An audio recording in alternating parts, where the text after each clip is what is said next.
자, 오늘 우리에게 주시는 하나님의 말씀을 같이 보도록 하겠습니다. 출애굽기 18장 3절에서 4절까지 말씀입니다. 구약성경 출애굽기 18장입니다.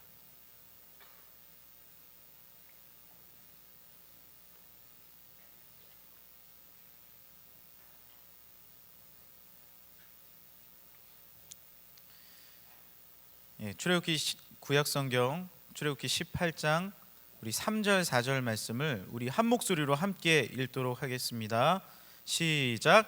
그의 두 아들을 데리고 왔으니 그 하나의 이름은 게르솜이라. 이는 모세가 이르기를 내가 이방에서 나그네가 되었다 하미요, 하나의 이름은 엘리에셀이라. 이는 내 아버지의 하나님이 나를 도우사 바로의 칼에서 구원하셨다 함이더라. 아멘. 오늘은 제가 여러분들하고 성장에 대해서, 성장이라는 주제를 가지고 말씀을 전하려고 합니다. 청년부는 지난주 수련회 은혜 가운데 안 물어봐요. 잘 맞췄습니다. 그리고 이제 첫 번째 맞는 이제 또 리드송 제2예배고, 대학부는 지지난주에 맞췄지만 아직도 그 말씀의 은혜가 남아있지 않습니까? 그럼요. 저랑 좀 바꿔서 저는 대학부 갔으면 좋겠어요. 근데 그때 말씀 목사님 정말 큰 사람, 빅펄슨이라는 주제로 말씀을 정말 은혜 가운데 전해주셨는데 몇몇 자매 정말 이제 은혜를 많이 받았더라고요. 저에게도 와서 너무 은혜 많이 받았다라는 말씀을, 얘기를 제가 많이 들었는데, 한 자매가 대학부 자매예요. 그런 얘기를 하더라고요. 어려서부터 모태신앙으로 신앙생활을 했는데 이번 수련회 때 그 목사님 말씀을 듣고 기도를 하는데 막 정말로 그 성령님이 오신다는 것이 무엇인지를 처음 느꼈다는 거예요. 그전에도 은혜를 많이 받았지만 이번 수련회는 정말 성령님이 나한테 오신다는 것이 이런 말이구나 하면서 그 맛을 봤다 그러면서 막 자기 안에 지금 성령으로 받아서 지금 자기 너무 막 기쁘고 충만한데 이걸 어떻게 해야 될지 모르겠다, 내가 받긴 받았는데 이제 어떻게 될지 모르겠다라고 얘기를 하더라고요. 그래서 얘기를 나누면서 이제 교육자들 몇 명이랑 얘기했거든요. 그래서 한 분이 막 축하한다고 뭐 이렇게도 하고 하면서 제가 이게 말하기는 뭐 하려고 하지 마라. 이제는 하나님 성령을 너희 심령 가운데 성령님이 함께 하시니까 성령님이 너한테 말씀하실 거다. 말씀하시는 거 그대로 하나씩 하나씩 그대로 순종하면 하나님이 이끌어 주실 거다. 너가 뭐 하려고 하지 마라. 그러면서 제가 얘기한 것이, 하나님의 영적인 세계를 너가 지금 요만큼 맛봤는데 막 이렇게 기쁘고 지금 막 너가 이러지, 영적인 세계는 무한합니다. 여러분들 영적인 세계는요 무한해요. 막 지금 대단한 은혜 받은 것 같아도 더 큰 은혜와 우리가 헤아릴 수 없는 은혜가 있는.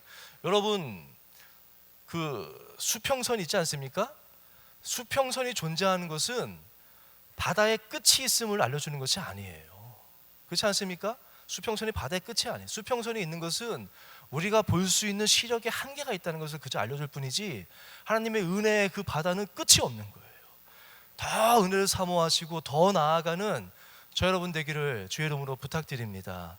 제가 성장이라는 것에 대해서 늘 사모하는 마음이 있지만, 특별히 제 아들이 태어났을 때 제가 성장하고 싶다라는 강렬한 그 도전을 받았어요. 왜냐하면 제 아들이, 저희 이제 아내가 새벽 6시에 이제 진통이 와서 병원에 갔거든요. 근데 오랜 시간 동안 이제 산통을 하고 은규가 나오기를 밤 11시에 이제 태어났어요. 그러니까 거의 뭐 6시부터 밤 11시까지 있었으니까 굉장히 고생을 많이 했죠. 그래서 저도 막 기도하면서 좀 얘가 빨리 나왔으면 좋겠는데 왜 안 나오나 이러다가 제가 이렇게 묵상을 해보고 생각이 드는 것이 이런 마음이 들었습니다. 어린 아기에게는, 태중에 있는 아기에게는 이 엄마 뱃속이 하나의 세상 아니겠습니까? 아주 온전한 세상, 이것이 단줄 알지 않겠습니까? 엄마 뱃속에 있으면 안전하고 뭐 모든 것이 다 채워지는 것 같고 온전하게 다 채워질 텐데, 고개를 갖고 막 밀어내고 뭔가가 밀어내고 자기를 이 세상에서 나가게 하는 이것이 어쩌면 두렵겠다라는 마음이 들더라고요. 어머니의 자궁을 통해서 이렇게 나오는 그 과정이 막 압력과 막 이것이 굉장한 고난이겠구나, 어떻게 보면 굉장히 두려움이겠구나. 그런데 막상 이 어머니 뱃속에서 나오면 이 어머니 세상이 하나의 세상이라고 생각했을 텐데, 이 밖에 나온 이 세상은 전혀 차원이 다른 세상이 아니겠습니까? 이 안의 세상이 전부라고 생각하고 살았을 아기가 10달 동안 이곳의 세상이 다라고 생각했을지 모르는데, 막상 세상에 태어나면은, 그래서 애기들은요 태어나면 하는 게 뭐냐면 이럽니다. 계속 이래요. 한 100일 될 때까지도 계속 이래요. 신기하니까. 눈에 보이는 게 다 신기하지 않게, 얼마나 신기하겠습니까? 계속 이래요. 어렸을 때는 막 밖으로 나가려고 그러고 다 신기한 거거든요. 세상에 던져지면은 얼마나 신기하고 전혀 차원이 다른 세상에 있는 거 아니겠습니까? 그런데요, 영적인 세계도 마찬가지예요. 여러분은 지금 사는 이 세상이 하나의 온전한 세상 같이 느끼고 살지 모르지만요, 성경은 분명히 말씀하지 않습니까? 영적인 세상에 대해서 많은 신앙의 선배들이, 많은 성경의 위대한 인물들이 영적인 세상에 대해서 이야기하고 있지 않습니까? 영적인 세상이 있습니다. 그것으로 우리가 이게 온전한 세상 같아도 이것하고는 비교도 할 수 없는 더 무한하고 더 아름답고 더 영광스러운 세상이 있는 줄로 믿습니다.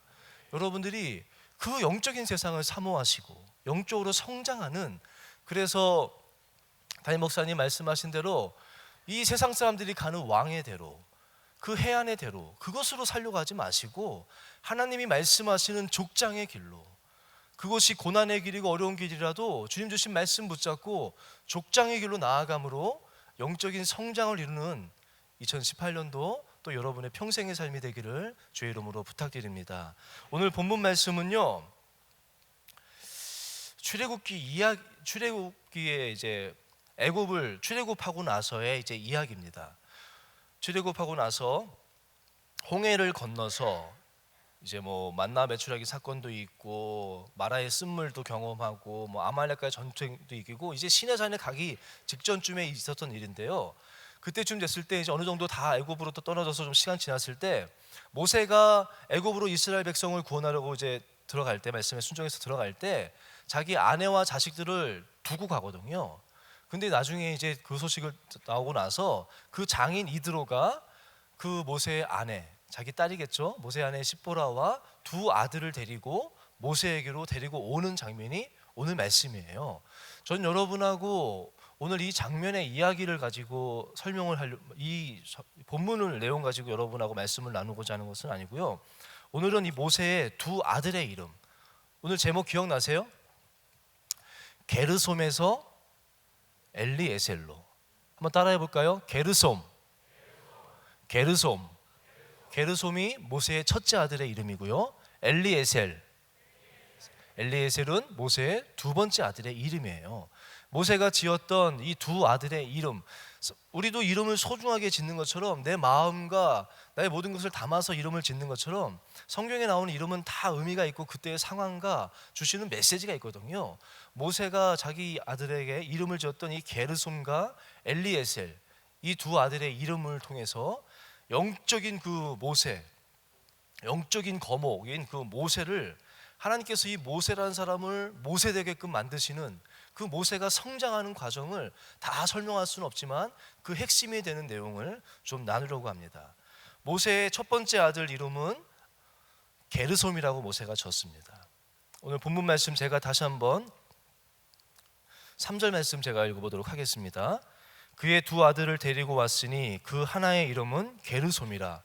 이는 모세가 이르기를 내가 이방에서 나그네가 되었다 하며. 첫 번째 아들을 낳고 이름을 뭐라고 졌냐면요, 게르솜이라고 짓습니다. 출애굽기 2장 14절 지나서 22절에 이제 게르솜을 낳은 이야기가 나오는데요.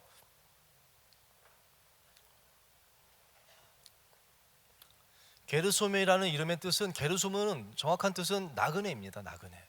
근데 모세가 그 게르솜이라고 아들 이름을 짓던 그 배경은 뭐냐면요, 여러분이 잘 아실 겁니다. 모세가 애굽에서 바로의 바로 공주의 아들로 그 왕자로서 40년 동안 그 왕자의 교육을 받습니다.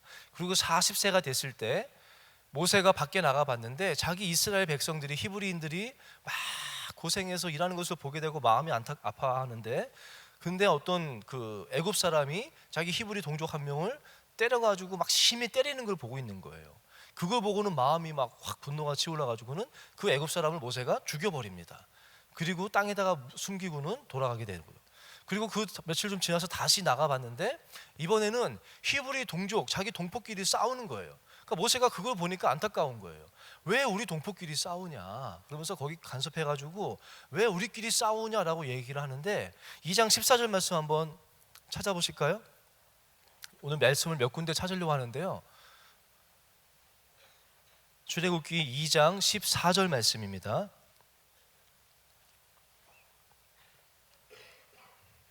함께 읽도록 하겠습니다. 시작. 그가 이르되 누가 너를 우리를 다스리는 자와 재판관으로 삼았느냐? 내가 애굽 사람을 죽인 것처럼 나도 죽이려느냐? 모세가 두려워하여 이르되 일이 탈로 되었도다. 모세 생각에는 자기 히브리 동족끼리 싸우니까 그거를 잘 중재해 보려고 했는데 그 두 사람의 반응이 전혀 생각과는 다른 거예요. 네가 뭔데 참견이냐? 막 이렇게 나오니까 모세가 그 일 때문에 뭐 무엇을 두렸는지 잘 모르겠지만 두려워해서 탈로 됐다고 얘기하고는, 그리고 나서 우리가 아는 대로 모세가 애굽으로 도망을 치게 됩니다. 애굽으로 도망을 쳐서 그 아무도 없는, 아무도 모르고 자기에 대해서 아무것도 모르고 아무것도 가진 것 없이 그냥 도망쳐가지고는 미디안 광야에서 이제 여러 일이 있었지만 아무튼 십보라를 돕게 되고 그것이 계기가 돼서 십보라를 아내로 맞이하게 되고 모세는 그때부터 그 아내의 그 집에서 처가살이를 하게 되는 것이죠. 그리고 나서 하루아침에 애굽의 왕자의 신분에서 미디안 광야에서 그저 그냥 처가살이하는, 아무도 알아주지 않고 아무도 관심 없고 아무것도 가진 것 없는 그저 그냥 초라한 한 남자가 된 거예요. 그리고 아기를 낳는데 그 아기 이름을 뭐라고 줬냐면 게르솜,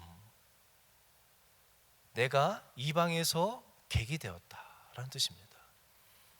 잘 나갔던 자기가 대단한 줄 알았었는데 별거 아닌 것 같았는데 그 일 때문에 이방에서 아무도 모르는 곳에서 그 광야, 애굽의 그 부유한 땅에서 살다가 그렇게 잘 나가던 사람이 그 광야에서 그냥 양이나 치면서 그저 이름 없는 한 초라한 사람으로 살게 된 자기의 상황이 그거 아니겠습니까? 게르솜이라고 이름을 짓습니다. 나는 아무것도 아니에요. 저는 2장 14절 말씀을 제가 왜 같이 읽었냐면요, 이 말씀을 묵상할 때 제가 조금 의아한 건 뭐냐면 모세가 이때만 해도 모세가 뭡니까? 왕자의 신분 아니겠습니까? 애굽의 왕자입니다. 근데 그 두 사람은 누구예요? 모세의 동포긴 하지만 히브리 노예 아닙니까? 저는 조금 이해가 안 돼요. 모세가 이 당시는 40세 아주 한참 힘이 있을 젊은 나이에 애굽의 왕자라는 최고의 권력을 가졌고 또 뭐 모든 거 다 갖추지 않았습니까? 그 모세가 히브리 노예 둘이 싸우는 거에 그냥 관여했는데 그 두 사람이 모세가 누군지 모르지 알 거 아니에요. 너가 전에도 한 것처럼 그러니까 모세가 누군지를 뻔히 알고 있어요. 애굽이라는 초강대국의 왕자입니다. 지금 그 사람이 그 하는데 이 두 사람 반응이 저는 너무 신기해요. 뭐라고 합니까? 네가 뭔데 참견이냐? 이게 이해가 됩니까? 저는 잘 이해가 안 돼요. 그 트럼프의 딸 아방칸가 이방칸가 딸이 와서 뭘 해도 여러분한테 모르게 한다고 해서 여러분이 그 사람한테 네가 뭔데 이럴 수 있냐 이렇게 할 수 있겠어요? 밖에 가서 뒤에서 할 수는 있겠지만 그 사람 앞에서, 그리고 알잖아요. 화나면 그냥 애굽 사람도 쳐 죽일 수 있는 사람인데 그 앞에서 히브리 노예 둘이 네가 뭔데 이러냐라는 말이 저는 사실 이해가 안 돼요. 모세가 다 가졌지만 그리고 나서 무엇인지 이거는 저는 사실은 여러분하고 나누고 싶은 이야기가 많은데 이 부분에 대해서는 시간이 없으니까 아무튼 모세가 두려워합니다. 그것 때문인지 여러 가지가 있어서 두려워해서 도망치게 돼서 애굽에서 아들을 낳고 나서 모세가 깨달은 것은 뭐냐면 나는 진짜 아무것도 아니구나. 나는 그저 그냥 내가 대단한 사람인 줄 알고 뭔지 아는데 그냥 이방에서 객으로 나는 진짜 아무것도 아니구나 라는 그런 고백이에요. 제가 성장이라는 주제를 가지고 여러분하고 이야기를 나누고 싶다고 했는데요, 모세는 120살까지 살았습니다. 모세의 인생을 40, 40, 40으로 아주 잘 구분이 돼요. 40살까지는 애굽에서 왕자로 살았고요, 41살부터 80살까지는 광야에서 게르솜으로 살았습니다. 그리고 81세부터 120살까지는 이스라엘의 지도자로서 살아갑니다. 근데 많은 신학자들이 이 40년을 뭐라고 규정짓냐면요, 영어로 첫 번째 40년은 I'm something, 내가 무언가 된 사람이라고 생각하고 살던 시절. 두 번째 40년은 I'm nothing, 나는 아무것도 아닙니다, 게르솜이라고 고백하면서 사는 시절.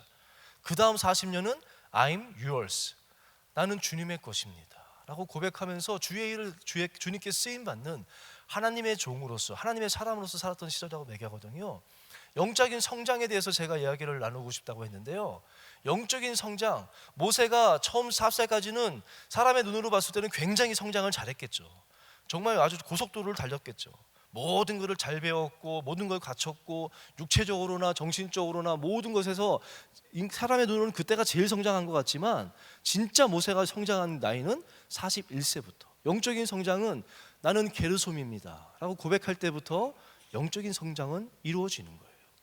40살까지는 엄마 뱃속에 있는 시기였다면은 이제 41살 게르솜 하면서부터, 내가 아기가 그렇지 않습니까? 요 안에서는 자기 나라니까, 자기밖에 없으니까 자기가 대단하고 자기가 전부인 줄 알지만, 세상에 나와 보면은 아기는 아무것도 할 수 있는 게 없거든요. 그저 울 수밖에 없어. 아기는 잘 울어요. 그때 방질 목사님이 뭐라고 말씀하냐면, 아기들은 잘 운다고. 왜냐? 우는 것밖에는 할 수 있는 게 없으니까. 그래서 좋아도, 뭐 배고파도 울고 오줌 싸도 울고 우는 것밖에 못한. 나는 아무것도 아닙니다. 이 고백하면서부터 영적인 성장은 시작이 되는 거예요. 여러분들은 어떻습니까? 전 여러분 가운데 난 대단하다라고 고백할 사람들은 뭐 많지 않을 겁니다.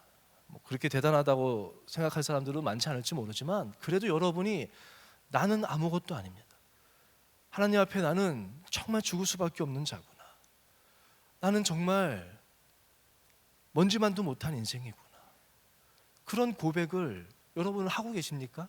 하나님 앞에 선 사람들은 다 이 고백을 합니다. 나는 죽게 되었구나. 하나님 앞에 선 사람들은 나는 정말 아무것도 아님을, 정말 나는 전적으로 죄인이구나, 나는 죽을 수밖에 없는 자구나, 나는 먼지만도 못한 자이구나, 이 고백을 시작함으로써 하나님의 자녀가 시작되는 거거든요. 여러분은 어떻습니까? 내가 대단하고 생각할지 않을지는 몰라도 그래도 나 이 정도면 난 쟤보다 낫지, 뭐 이렇게 생각하고 살고 있지는 않습니다. 게르솜의 그 고백이 여러분 삶 가운데 있기를 바랍니다. 하나님 앞에 나는 아무것도 아닙니다, 이 고백이 시작되어질 때 여러분의 영적인 삶은 시작이 되는 거예요.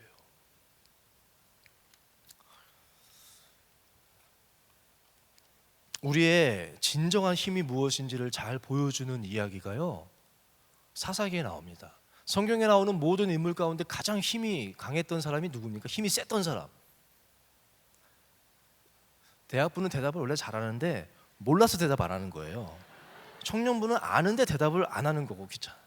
힘이 제일 대학부 죄송합니다. 대학부도 잘 아는데 이제 귀찮아졌어요. 아무튼 제일 힘센 사람이 누굽니까? 삼손이에요. 삼손 이야기 잘 알지 않습니까? 제가 설명은 안 할게요. 사사기 말씀 보면 제가 읽어드리겠습니다. 16장 20절, 삼손의 참 비참한 순간인데요, 이렇게 기록하고 있습니다. 들릴라가 이르되 삼손이여 블레셋 사람이 당신에게 들이닥쳤느니라 하니, 삼손이 잠을 깨며 이르기를 내가 전과 같이 나가서 몸을 떨치리라 하였으나 여호와께서 이미 자기를 떠나신 줄을 깨닫지 못하였더라. 무슨 내용인지는 다 아시죠? 들릴라가 어떻게든지 삼손의 힘이 그 근원이 뭔지를 막 알아보려 여러 가지 막 이렇게 얘기하지 않습니까? 그때마다 거짓말을 하다가 들릴라가 막 당신은 나한테 마음을 안 주는군요 막 이렇게 하니까 삼손이 너무 괴로워하다가 결국 이야기를 하지 않습니까? 그리고 자는 사이에 머리털을 다 밀잖아요. 그러고 나서 이야기입니다. 블레셋 사람들이 들이닥쳤습니다 하니까 가슴 아픈 단어가 뭐냐면요, 삼손이 뭐라고 하냐면요, 내가 전과 같이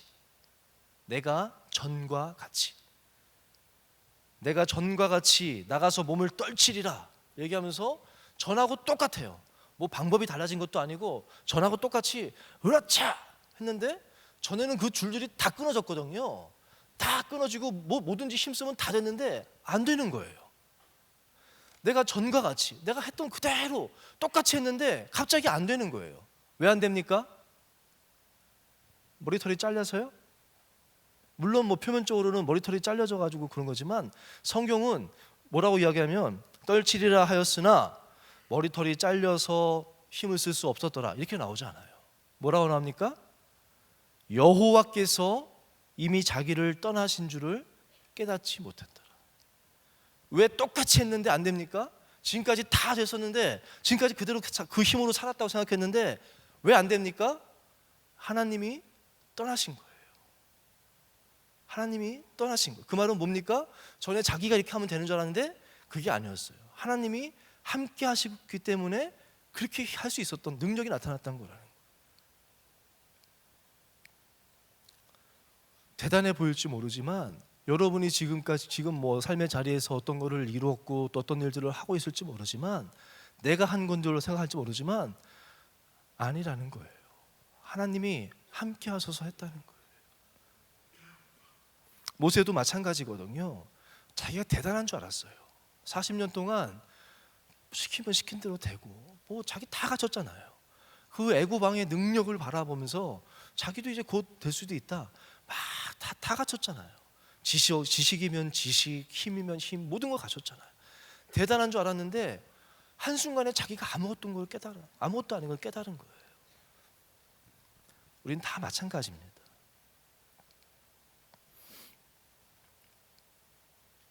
저 여러분은 다 게르솜인 줄로 믿습니다. 성경은요, 의인은 없나니 하나도 없다 그래요. 이 가운데 조금 더 나은 사람이 있을지 모르겠지만 우리끼리는 성경은 분명히 말씀하십니다. 다 똑같다고. 의인은 없나니 하나도 없도다. 근데 저는 오늘 여러분하고 말씀 나누기를 원하는 것은 우리가 게르솜이다. 이것도 너무나도 중요합니다. 근데 여기에 그쳐서는 안 돼요. 나는 게르솜입니다. 그냥 여기에 그치면 그건 어떻게 보면 그냥 열등감으로 끝날 수 있어요. 난 아무것도 못하고 나는 별것도 아니고 오늘 불렀던 그 찬양처럼 나는 그냥 오늘 피었다 지는 꽃과 같이 그저 아무것도 아니고 거기서 그쳐서는 안 된다는 거예요. 모세가 됐었던 이유는 하나님께서 모세에게 만드신 과정은 게르솜 깨닫고 거기에 머물게 하기 위함이 아니에요. 모세가 뭐라고 두 번째 아들을 낳고 나서 뭐라고 이름을 짓습니까? 엘리에셀. 엘리에셀의 뜻은 하나님이 도움이시다. 하나님께서 나의 도움이시다라는 뜻입니다. 에셀이란 말 들어보셨죠? 에벤에셀. 에벤에셀의 뜻이 뭡니까? 여기까지 도우셨다. 그 에셀이 도움이란 뜻이에요. 엘리는 하나님이고요. 하나님이 나의 도움이시다. 모세가 광야 가운데서 게르솜의 인생으로 아무것도 아닌 것처럼 정말 비참하게 이렇게 언제 엘리에셀 둘째를 낳았는지는 모르지만 어떤 계기가 돼서 그 아들의 이름을 엘리에셀로 부르는지는 나오진 않지만 그렇게 광야 가운데서 이름도 없이 초라하게 살고 있었던 모세에게 그렇게 살고 있다가 모세가 깨달은 거예요. 아, 내가 혼자가 아니구나. 하나님이 나의 도움이 되시는구나. 하나님이 나의 능력이 되시는구나. 그것을 모세는 어느 순간에 깨닫게 되고 그 하나님을 고백하는 거예요. 둘째 아들을 낳고 나서는 엘리에셀. 하나님이 나의 도움이시다. 나는 게르솜이지만 그러나 성경은 그러나의 책이거든요. 나는 죄인이지만 but now 그러나 이제는 우리 주 예수 그리스도로 말미암아 의롭다 하심을 받은 것이고 나는 연약하지만 그러나 하나님이 함께 하심으로 하나님이 나의 도움이 되심으로 내가 할 수 있다. 그것이 성경이 가리키는 교훈 아닙니까? 나는 부족하지만 그러나 하나님의 은혜가 더욱 넘침으로 말미암아 로마서 5장 21절이 말씀하는 게 뭐합니까? 그러나 죄인 되었지만 은혜가 더욱 넘침으로 말미암아 의롭게 되었다.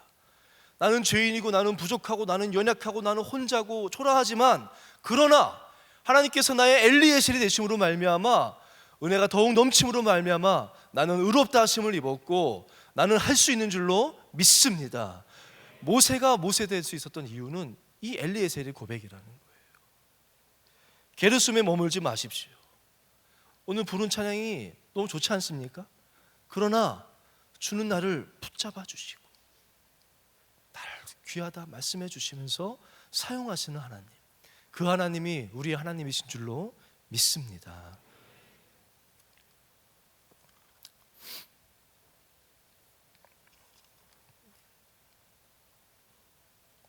모세가요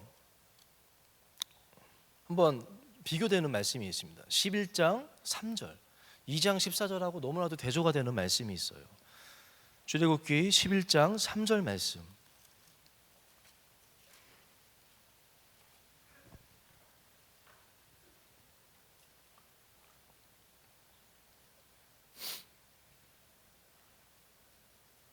함께 읽도록 하겠습니다. 시작. 여호와께서 그 백성으로 애굽 사람의 은혜를 받게 하셨고 또 그 사람 모세는 애굽 땅에 있는 바로의 신하와 백성의 눈에 아주 위대하게 보였더라. 아멘. 오늘 본문 말씀은요, 이제 9가지 재앙이 다 되고 나서 마지막 10번째 재앙을 예고하는 장면이거든요. 저는 이 말씀이 2장 아까 읽었던 2장 14절 말씀하고 대조가 된다는 것은, 아까 2장 14절은 제가 말씀드렸던 대로 모세가 왕자였습니다. 40세의 젊은 나이였습니다. 권력과 명예와 부와 힘과 모든 걸 갖췄는데 히브리 노예 2명 앞에서 모세는 두려워했습니다. 그 힘과 모든 걸 가지고도 그 히브리 노예 둘을 어떻게 하질 못했어요. 근데 지금은요, 거꾸로 됐습니다. 이제는 40년이나 시간이 지나서 모세는 애굽의 왕자가 아니라 그저 그냥 죄인이고 히브리 노예입니다. 그 신분으로 애굽에 다시 간 거예요. 히브리 노예고 40살도 아니고 이젠 80살이 됐습니다. 힘없는 노인이에요. 그저 지팡이 하나밖에 없는 힘없는 노인이고 히브리 노예 신분입니다. 근데 지금 서 있는 사람은 애굽의 바로의 신하입니다. 바로의 장관들이에요. 그리고 이 애굽의 미국 시민들, 미국의 장관들 앞에 어디 아주 초라한 나라의 하여튼 그렇습니다. 아시죠? 제가 말하고 싶은 것은 반대잖아요. 아까는 굉장했는데 아무것도 아닌 노예 2명 앞에서 두려워하고 아무것도 할 수 없고, 지금은 아무것도 아닌데 대단한 사람들 앞인데 뭐라 그래요? 아주 위대하게 보였더라. 모세가 바뀐 게 뭐가 있어요? 2장과 11장의 차이는 겉으로 볼 때는 바뀐 게 더 없어지지 않았습니까? 하나 생긴 거는 지팡이 하나밖에 없어요. 이 지팡이가 대단해서 그런 겁니까? 모세가 그때랑 지금이랑 바뀐 거는 딴 건 다 약해졌고 없어졌고 하나 더 생긴 거는 지팡이 하나밖에 없거든요. 이 지팡이가 대단해서 그러는 거예요. 그럼 누군가 이 지팡이를 훔쳐가 버리면 모세는 아무 힘도 없는 겁니까? 아니지 않습니까? 뭐가 달라졌냐? 모세가 이 지팡이를 이렇게 이야기해요. 그 하나님이 모세를 부르시는 4장 2절에 보면 모세가 계속 못한다 그러니까 나는 게르솜입니다. 나는 아무것도 아닙니다. 이렇게 얘기하니까 너 손에 있는 게 뭐냐? 그러니까 지팡이입니다. 그때 하나님이 그 지팡이를 던져라 하니까 뱀이 되고 또 잡으니까 지팡이가 되고 손을 넣어봐라 문둥병이 되고 다시 넣으니까 다시 치료되고, 하나님이 어떤 분이심을 보여주는 거예요. 내가 너와 함께 하겠다 하시면서 그 하나님이 어떤 분이신 것을 보여주는 거예요.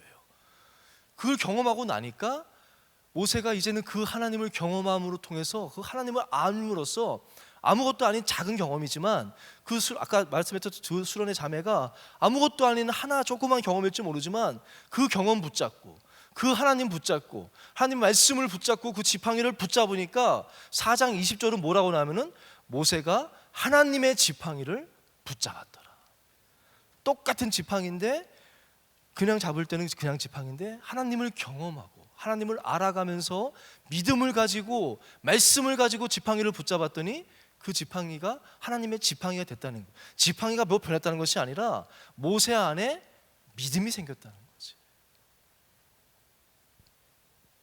저는 삼손하고 아까 삼손 이야기를 들었는데 삼손하고 아주 대조적인 사사가 나와요. 사사기 6장에 보면은 기드온이라는 사사가 있습니다. 아시죠? 기드온이라는 사사가 나옵니다. 기드온은요, 기드온 하면 떠오르는 게 뭡니까?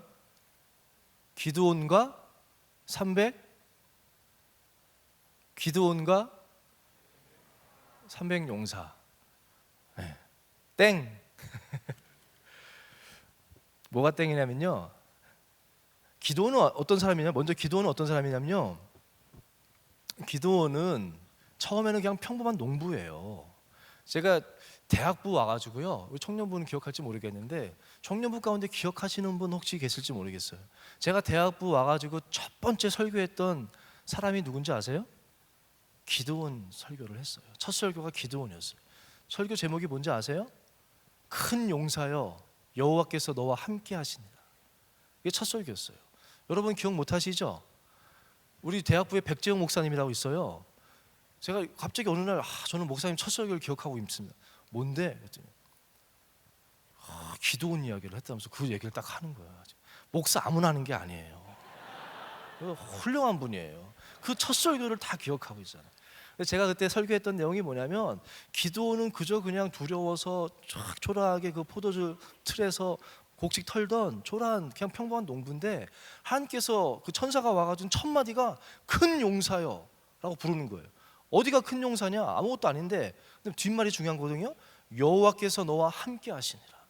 기드온의 모습은 초라하지만 천사가 딱 봤을 때 큰 용사인 이유는 하나님이 기드온과 함께하고 계시기 때문에 큰 용사라는 그런 주제로 제가 설교를 전했어요.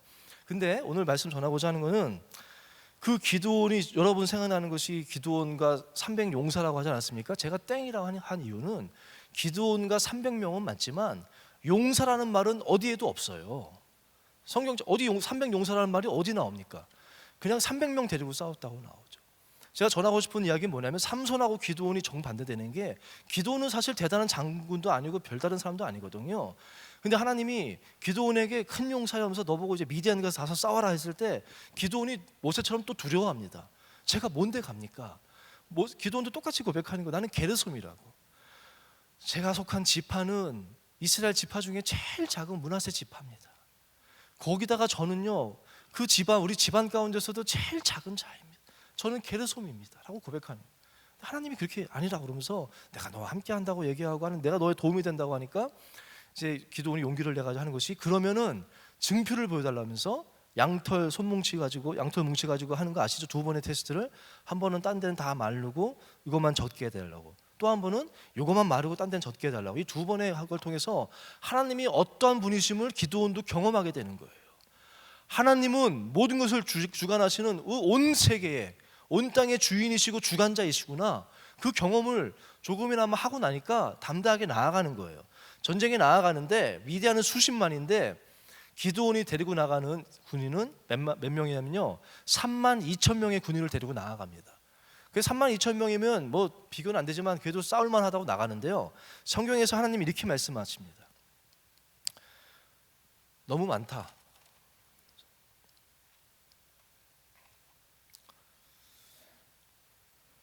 이는 스스로 자랑하기를 이대로 3만 2천 명을 데리고 가면 너가 스스로 자랑하기를 내 손이 나를 구원하였다 할까 함이로다 라고 말씀해요.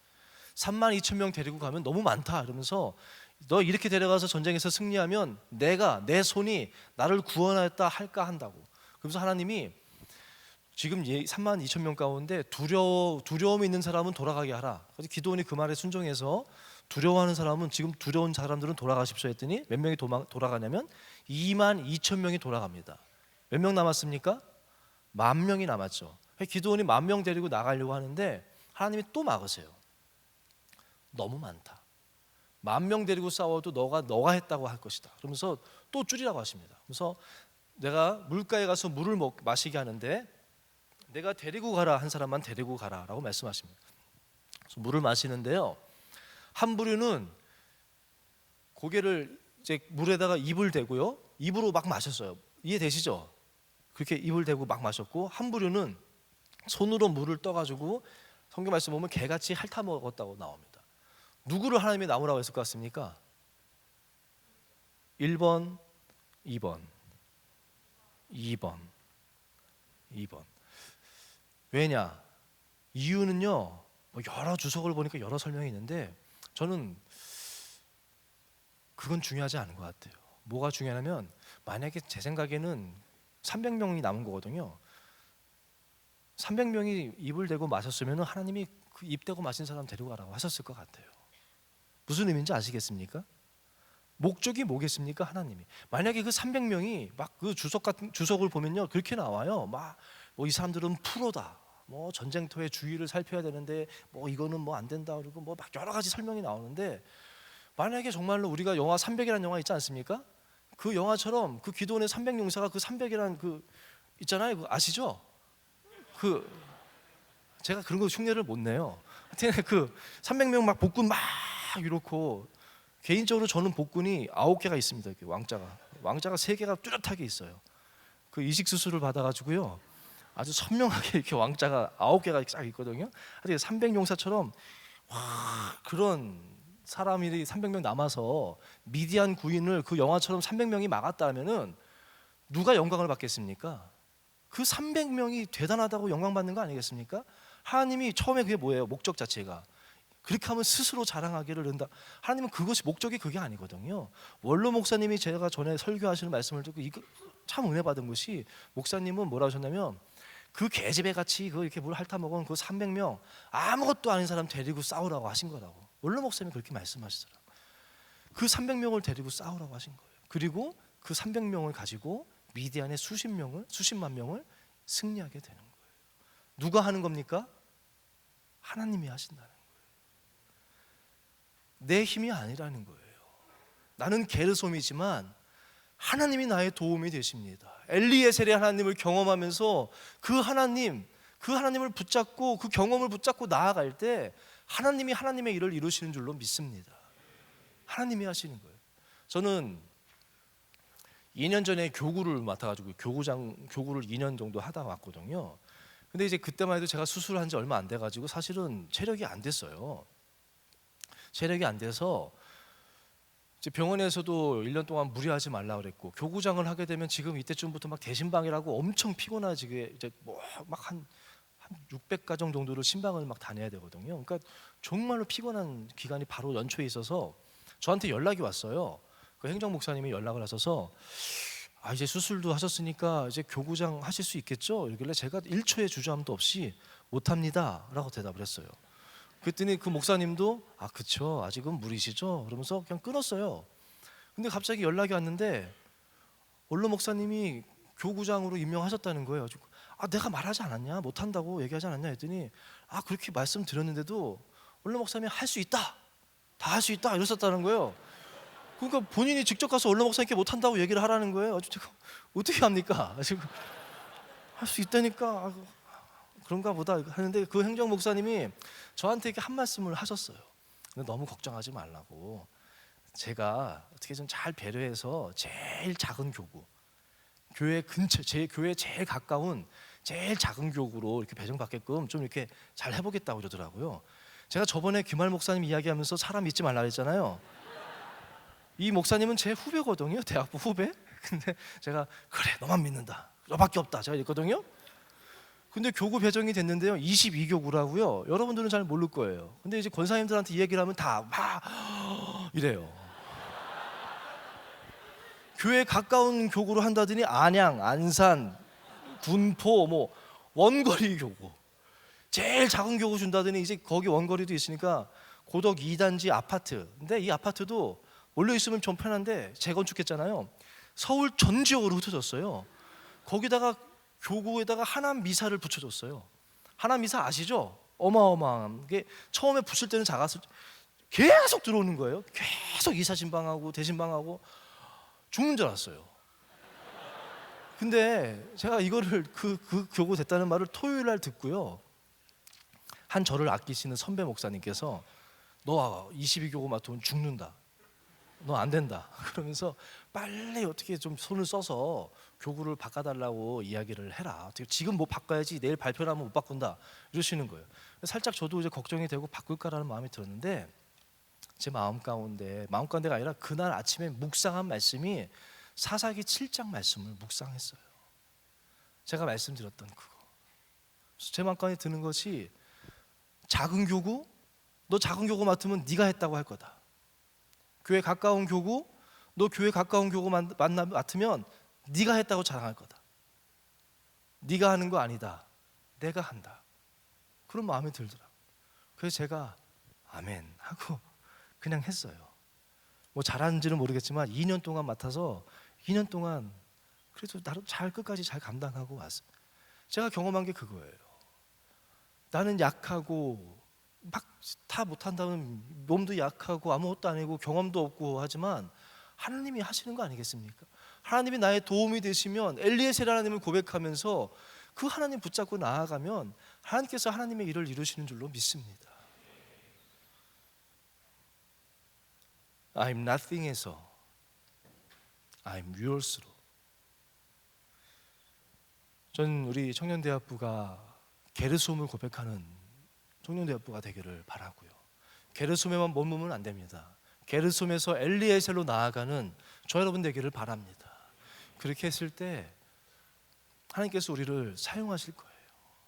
그래서 나는 주님의 것입니다 라고 고백하면서 주님께 쓰임받는 그런 삶이 될 줄로 믿습니다.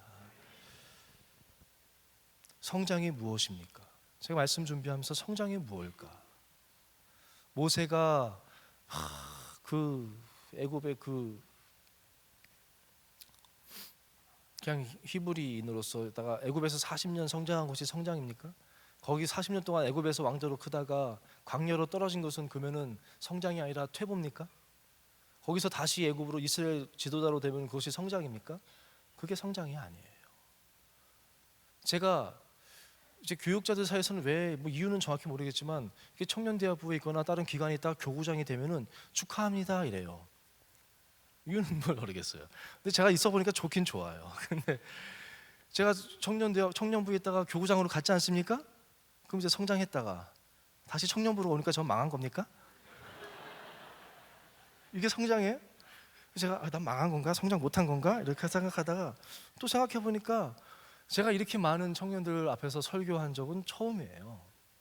청년부에서는 한 적이 있고 대학부에서는 한 적이 있지만 이렇게 연합해서 제가 설교할 줄은 생각도 못 해봤거든요.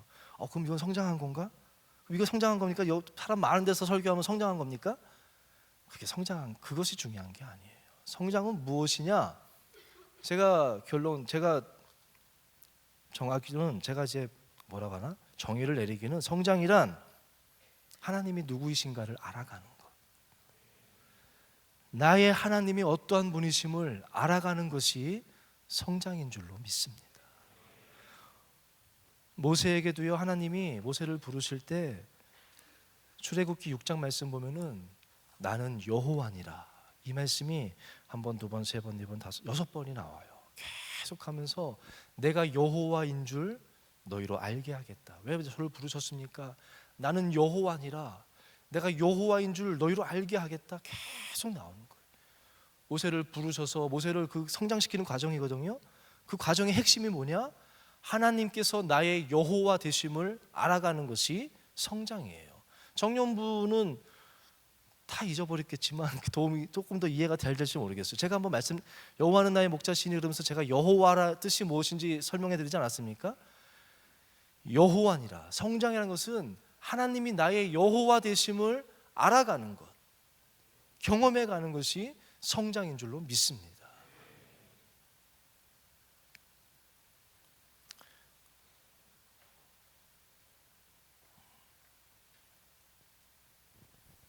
점점 더 하나님을 알게 되고 모세는 I'm something에서 I'm nothing으로 또 엘리에셀을 고백하면서 I'm yours로 이것이 성장이라는 거예요. 엄마 뱃속에 있다가 태어나게 되고 태어나서 하나씩 하나씩 성장하게 되고 태어나서 이제는 어른으로서 이 땅에서의 자기 사명을 감당하면서 사는 삶, 이것이 한 아이의 생명에 성장하는 거 아니겠습니까? 저는 우리 영적으로도 우리의 성장은 그런 거라고 생각합니다. 내가 아무것도 아닌 십자가 앞에서 나는 죽을 수밖에 없는 죄인임을 깨닫는 것, 나는 죽을 수밖에 없는 자입니다. 나는 아무것도 아닙니다. 나는 연약합니다. 게르솜의 고백을 하고 태어나서 그 안에서 하나님을, 그렇지만 하나님이 나를 먹이시고 기르시고 도우심을 경험하면서 하나님이 나의 도움이십니다. 엘리에셀을 고백하고 그 하나님 붙잡고 주에 속한 나는 주님의 것입니다. 주의 말씀 붙잡고 사명자로서 살아가는 저와 여러분 되기를 주의 이름으로 부탁드립니다. 짧게 제가 그러면은 어떻게 성장하느냐, 3가지입니다. 첫 번째는 말씀입니다. 모세는 모세뿐만 아니라 아브라함도 마찬가지고 야곱도 요셉도 다 하나님의 말씀을 통해서 성장하는 겁니다. 말씀을 붙잡으십시오. 그리고 두 번째는 순종하십시오. 청년부 제가 청종이라는 단어를 들이지 않았습니까? 말씀을 듣고 잘 들으시고 행하십시오. 순종함이 없이는 성장함이 없습니다. 모세도 어떻게 성장했냐면 말씀 들으면 바로 앞에 가서 그대로 순종하고 또 바로한테 무시당하면 또 하나님 앞에 가가지고 막 울면서 기도하고. 3가지예요. 성장은 말씀을 듣고 순종하고 순종하면 깨지고 세상 가운데서 깨지고 하나님 앞에 기도하면서 울면서 다시 위로받고 또 말씀 받고 이게 성장하는 거 아니에요. 저는 청년대학부원이 우리 수련회 통해서 말씀 받았잖아요. 그 말씀 잃어버리지 말고 삶의 자리에서 청종 행함에 있는 삶을 살기를 바랍니다. 그리고 힘들 거예요. 어려울 겁니다. 쉽지 않을 겁니다. 하나님 앞에 기도하세요. 도와달라고, 억울하다고 기도하심을 통해서 하나님을 더 알아가게 될 겁니다. 그걸 통해서 성장하는, 한마디로 고난을 통해서 성장하는 거예요. 고난 가운데 우리는 성장합니다. 제가 하나의 시 한 편 읽어드리고 이제 마무리하려고 하는데요. 저는 이렇게 좀 이제 시적인 사람이거든요. 가지고 이제 시를 한 편씩 이렇게 전할 때가 있어. 제가 왜 이러지? 빨래는 얼면서 마르고 있다라는 시예요. 나희덕 시인님의 시인데요. 한번 제가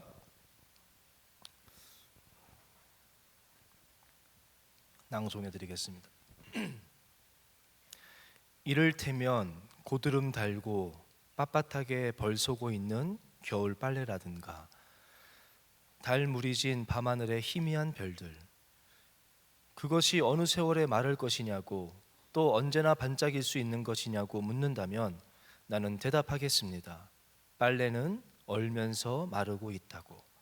희미하지만 끝내 꺼지지 않는 게 세상엔 얼마나 많으냐고 말입니다. 상처를 터뜨리면서 단단해지는 손등이며 얼어붙은 나무 껍질이며 거기에 마음 끝을 부비고 살면 좋겠다고. 아니면 겨울 빨래에 작은 고기 한 마리로 깃들여 살다가, 저는 와닿는 게 뭐냐면 빨래는 얼면서 마르고 있다. 여러분들은 이런 거가 뭔지 모를 텐데 아마 우리 실행위원 집사님들은 아실 거예요. 저도 기억이 있거든요. 예전엔 겨울철에 빨래를 마당에다 이렇게 걸었거든요. 그러면 겨울에 빨래를 걸면 어떻게 되겠습니까? 그 물기가 이렇게 쭉 내려오면서 고드름같이 이렇게 맺혀요. 그럼 저는 지나면서 그거 톡톡톡톡 치기도 하고. 근데 궁금한 게 그게 얼면서 마르겠습니까 이게? 추워서 딱 얼어 있는데 그게 마르겠어요? 근데 신기한 게 말라요. 그 겨울에 놔놓으면 그게 얼어 있지만 시간이 지나면 그게 말라 있어요. 오늘 시인은 그 삶에 받았던 그거를 이야기하는 거예요. 고난 가운데 빨래가 벌 서는 것처럼 막 고드름 달려서 고난 가운데 그냥 고난만 있는 것 같지만 엘리에셀, 그 가운데서도 하나님은 하나님의 뜻을 이루고 계신다는 거예요. 언제 햇빛이 비쳤는지도 모르겠지만 하나님께서 도움이 되셔서 그 빨래가 마르게 되고 하나님의 뜻을 이루시는 줄로 믿습니다. 여러분, 그리스도인의 삶은 그런 겁니다. 성장은요 그냥 오는 건 아니에요. 말씀을 듣고 순종하고 기도로 사는 삶, 그것은 고난일지 모르지만 나는 아무것도 아니고 엘리에셀을 고백하며 나아갈 때 우리 삶 가운데 영적인 성장이 이루어지고, 모세처럼 나는 주님의 것입니다 고백하며 주님께 쓰임받는 우리가 될 줄로 믿습니다. 우리 함께 찬양할까요? 오늘 불렀던 그 찬양 가운데 온 땅의 주인, 이 찬양 가사가 그런 가사 아닙니까? 나로 인함이 아닌 주가 행하신 일로, 내가 대단해서가 아니라 주님께서 행하시는 일로, 나의 행함이 아닌 오직 주로 인하여 나는 오늘 피었다가 지는 이름 없는 꽃과 같네. 바다에 이는 파도 안개와 같지만 주님은 나를 붙드시고 함께 하시고 엘리에셀의 하나님이 되시는 줄로 믿습니다. 우리 함께 이 찬양 부르시고 함께 기도하도록 하겠습니다.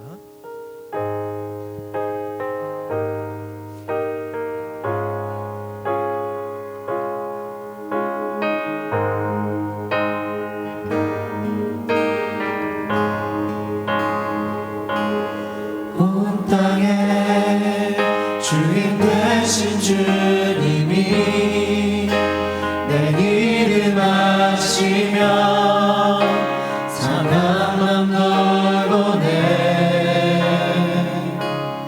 어둠을 밝히시는 새벽별 방황하는 내와 주의 길 비추시네. 나로 인함이 아닌 주가 행하신 일로, 나의 행함이 아닌 오직 주로 인하여 나는 오늘 피었다 지는 이름 없는 꽃과 같네. 바다에 이는 파도 안개와 같지만 주는 나를 붙드시고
함께 아버지 앞에 고백하기 원합니다. 주님, 나는 아무것도 아닙니다. 주님, 나는 게르솜입니다.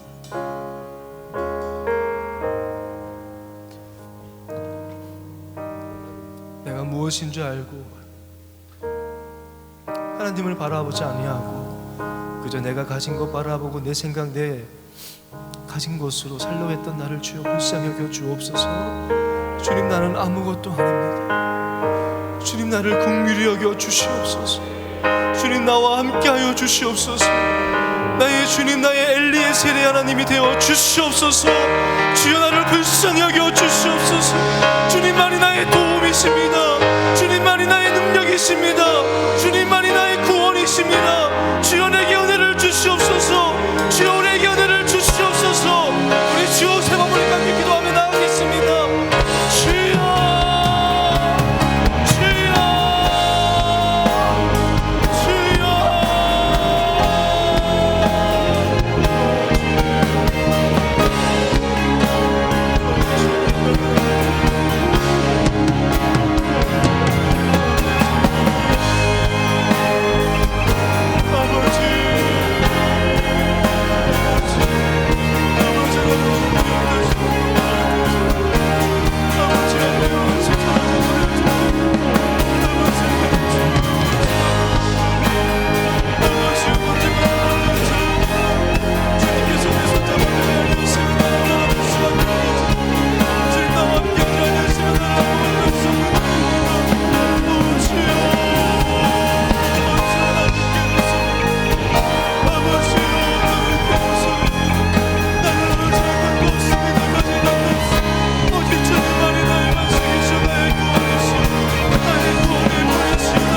주옵소서. 믿음을 더하여 주시옵소서. 우리 청년대학부 아버지여 성장하기를 원합니다.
주의 것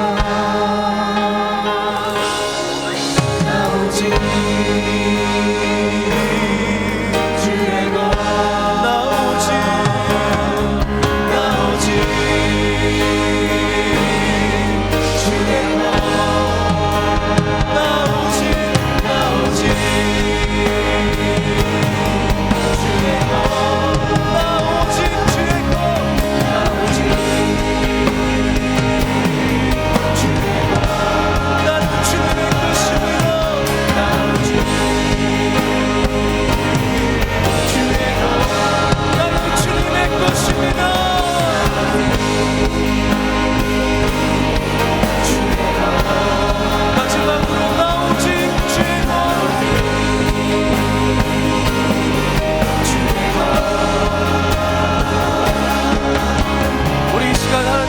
기도하며 나아갑시다. 모세의 남은 마지막 40년과 같이 주님, 나는 주님의 것입니다. 주님, 나를 사용하여 주시옵소서. 내 손에 하나님의 지팡이를 잡고 믿음으로 나아가는 언약의 하나님 여호와 하나님을 알아가는 삶이 되게 하여 주시고 주의 뜻을 이루는 삶이 되게 하여 주시옵소서. 주님, 나를 사용하여 주시옵소서. 우리 청년대학부를 사용하여 주시옵소서. 우리 명성교회를 사용하여 주시옵소서. 우리 주여 세월이 함께 기도하겠습니다. 주여 주여 주여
주님을 더 알기 원합니다. 나의 하나님 여호와가 어떠한 분이심을 알기 원합니다. 게르솜입니다. 우리는 다 게르솜입니다. 그러나 이곳에 머물지 않게 하시고 나의 도움 되시고 나의 반석 되시고 나의 구원 되시는 엘리에셀의 하나님을 깨닫게 하시고 경험케 하여 주시고 모세와 같이 이젠 우리가 주의 것 되어서 주의 나라 위하여 함께 나아가고 쓰임받는 우리 뉴송 제이 되게 하여 주옵소서. 감사하고 예수님의 이름으로 기도합니다. 아멘.